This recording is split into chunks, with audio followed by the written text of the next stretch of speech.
Hello guys, അപ്പോൾ ഇന്ന് നമ്മൾ ഉണ്ടാക്കാൻ വേണ്ടി പോണത് മലബാർ സ്പെഷ്യൽ ഉന്നക്കായാണ്. ഞാൻ ആദ്യമായിട്ട് സ്കൂളിൽ പോണത് ഈ BM-ലൊക്കെ ആയിരുന്നു. LKG UKG ഒക്കെ എനിക്ക് അന്ന് ഒരേ ക്ലാസ് ടീച്ചർ തന്നെയായിരുന്നു ഉണ്ടായിട്ടുണ്ടായിരുന്നത്.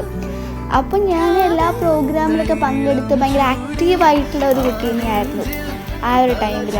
അപ്പോൾ പിന്നെ നമുക്ക് UKG എക്സാംസൊക്കെ കഴിഞ്ഞപ്പോൾ പറഞ്ഞു ഇനി ക്ലാസ്സിലില്ല, ലോക്ക്ഡൗൺ ആണ്, ഓൺലൈൻ ക്ലാസ് എന്നൊക്കെ പറഞ്ഞു. പിന്നെ ഞാൻ 3ാം ക്ലാസ്സിലാണ് പഠിക്കുമ്പോഴാണ് വേറെ സ്കൂളിൽ നിന്ന് ക്ലാസ്സിലേക്കൊക്കെ പോയി തുടങ്ങുന്നത്. ആ ഒരു ടൈമിലാണ് അറിഞ്ഞത് ഞങ്ങളവിടെ ഞങ്ങൾ LKG UKG പഠിപ്പിച്ചിട്ടുണ്ടായിരുന്ന മിസ്സ് മരിച്ചിട്ടുണ്ടെന്ന്. കൊറോണ കാരണം മരിച്ചതായിരുന്നു എന്നൊക്കെ. അന്നത് ഭയങ്കര ഒരു സങ്കടമായിട്ടുള്ളൊരു കാര്യം തന്നെയായിരുന്നു. അപ്പോൾ നമ്മൾ പറഞ്ഞത് ആ ഉന്നക്കായ റെഡി ആയിട്ട് വരുന്നുണ്ട്. നിങ്ങൾ സപ്പോർട്ട് ചെയ്യണം എല്ലാവരും തന്നെ. കുറച്ച് വ്യൂസൊക്കെ വന്നിട്ടുണ്ട്. അപ്പോൾ എനിക്ക് നല്ല അടിപൊളിയായിട്ട് ചാനൽ കൊണ്ടുപോകാൻ പറ്റണമെങ്കിൽ എല്ലാവരും സപ്പോർട്ട് ചെയ്യണം. അപ്പോൾ ഓക്കെ, ബൈ.